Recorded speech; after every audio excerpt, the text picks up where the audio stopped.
Hola, hoy os vengo a hablar de este cómic, La verdadera historia de Futurópolis, que era una famosa librería que sobre todo la conocemos por ser una conocida editorial francesa.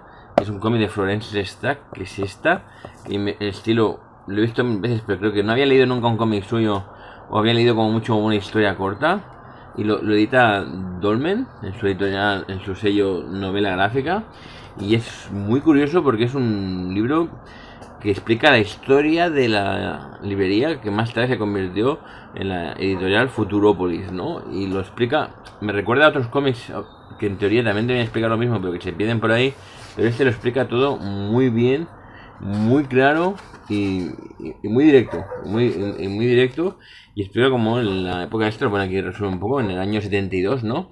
Que lo llamaban los años Pompidou, según esto, acaba entre el mayo del 68 y la hora punk. Pues Francia parece un poco provinciana, ¿no? Está en París, la Rue de Teatro, se produce la extraña revolución. Se crea Futurópolis, la primera librería especializada en historieta.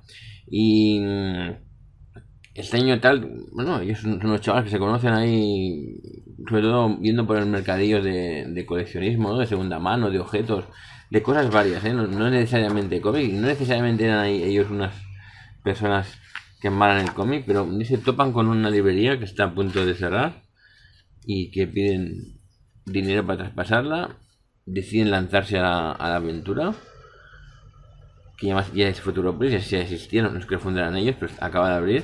Se encuentra un personaje muy especial que les enseña todo lo que es el mundo del cómic y se va y les deja ahí. Y empiezan a conocer toda la fauna del mundo del cómic, gente que la habita, y entonces empiezan a lanzarse a reeditar material antiguo de Estados Unidos, de tiras clásicas y demás, y a saber conocer cómo es la gente que lee cómics y que los colecciona, ¿no? Que los coleccionistas que quieren el número 24.000 de la revista, el número 237 de la revista de Spirou, con una esquinita, una dobrada, en fin. Entonces van tirando para adelante, van sobreviviendo como pueden, y de repente deciden animarse a montar una editorial. Se compran una imprenta y todo, una máquina de imprenta, se montan su distribuidora, empiezan a viajan a Estados Unidos, a conocer a otros autores. Conocen a Tardí, por ejemplo, aquí lo pone, por ahí pasan Tardí, Bilal, Joshua, Baudouin, Robert Crumb, conocen en Estados Unidos. Entonces son todas las peripecias que le pasan los años siguientes, cómo crece una editorial, cómo se funda, cómo se establece, cómo comienza a distribuir, cómo llega a un sitio, cómo llega a un otro, cómo lo compaginan con otras cosas para poder sobrevivir. Muy interesante, muy interesante. Y vemos también los primeros años de Angoulême, los primeros años que van a ir a Angoulême, y es una época muy curiosa, por eso desde el año 72 al año 94 es un cómic sencillito con el dibujo este que ya habéis visto. Hay gente a lo mejor no la trae demasiado, a mí me encanta lo humorístico, pero hay gente que no la trae, pero es que está todo muy bien explicado, muy bien narrado, parece todo bastante sincero, es un poco, no es un poco, tampoco es muy cañera, ni muy, está bien, es muy, pero muy completo, ¿no? Porque hay otros que empiezan así y se pierden en sus desvaneos personales, en plan, ay, no sé cuánto, el otro que él no sé qué, y se pierden, ¿no? Aquí lo explica todo bastante de forma concisa y bastante. Incluso en un momento hay un salto porque tiene en cuenta como si hubieras leído a una obra suya, ¿no? Por ejemplo, cuando bueno, no lo voy a decir, pero hay una cosa que le pasa que lo ha explicado en sus cómics, ¿no? Aquí viene al final todos los cómics que ha publicado, y yo creo que aquí no hay ninguno publicado aquí. O está publicado estas cortas, yo juraría, bueno, no sé, yo no creo que no he leído, aquí vienen todas sus historias, en fin, eso, hay uno que explica, hay uno de los cómics que explica cierta cosa que le pasa, y entonces dice, ya no lo explica mucho aquí, sino que lo vemos en el cómic ese, y ya cuenta con ello.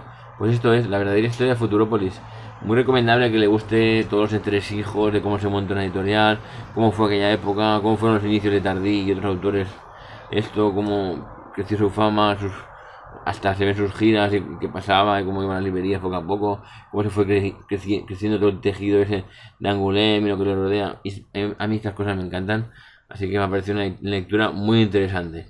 No es un super cómic de, como digo, una historia desgarradora, sino es como una especie de documental, memoria, recuerdos, ¿no? Que da igual que no sea todo perfecto y súper ahí increíble, sino lo importante es lo que te va explicando, cómo lo cuenta muy bien. conocer esas pequeñas anécdotas, ¿no? Es de pronto muy interesante para todo aquel que se quiera acercar a esta época y a cómo se fundó una editorial. Aunque no haya leído nada de esa editorial, resulta muy interesante. Eso es la verdadera historia de Futurópolis.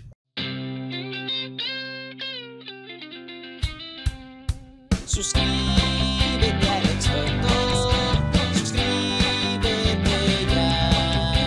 Es fácil como un juego, mas no lo dejes al azar. Suscríbete al experto, suscríbete ya.